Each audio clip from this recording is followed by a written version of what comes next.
அனைவருக்கும் வணக்கம். சிவபெருமான் தலைகீழாய் சிரசாசனத்தில் காட்சி தரும் அதிசய கோவில் யனமதுரு ஸ்ரீ பார்வதி அம்பிகா சமேத சக்தீஸ்வரர் ஆலயத்தை பற்றிதான் இன்றைய பதிவில நாம பார்க்க போறோம். ஆந்திர மாநிலம் பீமாவரத்திற்கு அருகில் 5 கிலோமீட்டர் தொலைவில் உள்ள யனமதுரு என்ற கிராமத்தில் அமைந்துள்ளது ஸ்ரீ பார்வதி அம்பிகா சமேத சக்தீஸ்வரர் ஆலயம். இந்த ஆலயம் 1000 ஆண்டுகளுக்கும் மேல் பழமையானது.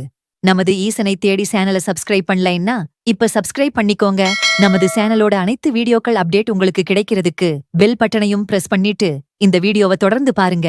பரம்பொருளாகிய ஆதியும் அந்தமும் இல்லாத சிவபெருமான் பல்வேறு கோலங்களில் நமக்கு காட்சி தந்துள்ளார். உலகில் வேறு எங்கும் காண முடியாத கோலத்தில் இந்த ஆலயத்தில் கருவறையில் சிவபெருமான் ஜடாமுடியுடன் தலைகீழாய் லிங்கம் இன்றி உருவமாக காட்சி தருகிறார். அதாவது சிரசை பூமியில் பதித்து பாதத்தை மேலே தூக்கி நிறுத்தி சிரசாசனத்தில் காட்சி தருகிறார். அருகில் பார்வதி தேவி குழந்தை முருகனை மடியில் கிடத்திக் கொண்டு காட்சி அளிக்கிறார். சம்பாசுரன் என்ற அரக்கன் கடும் தவம் புரிந்து பிரம்மனிடமிருந்து வரங்களை பெற்றான். தன் வரத்தைக் கொண்டு முனிவர்களையும் தேவர்களையும் துன்புறுத்தி வந்தான்.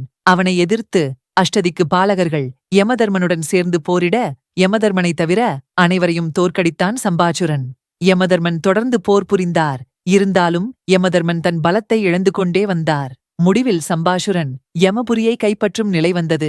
இதனால் யமதர்மன் சிவபெருமானை நோக்கி தவம் புரிந்தார். அப்போது சிவபெருமான் இந்த ஆலயம் உள்ள இடத்தில் ஆழ்ந்த தியானத்தில் ஸ்ரசாசனத்தில் இருந்தார். அதனால் யமதர்மன் என்ன செய்வதென்று அறியாது நின்றார். யமனின் வேதனை அறிந்த அன்னை பார்வதி யமதர்மனுக்கு காட்சி அளித்து யமதர்மனுக்கு சம்பாசுரனை அழிக்கும் சக்தியை வழங்கினார்.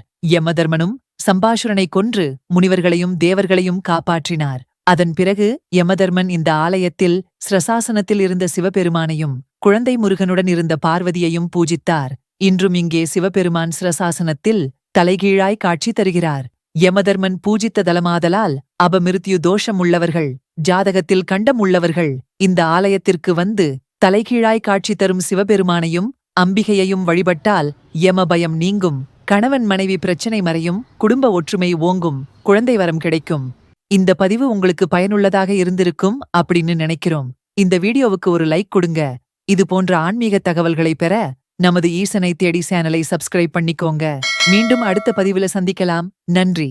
திருச்சிற்றம்பலம்.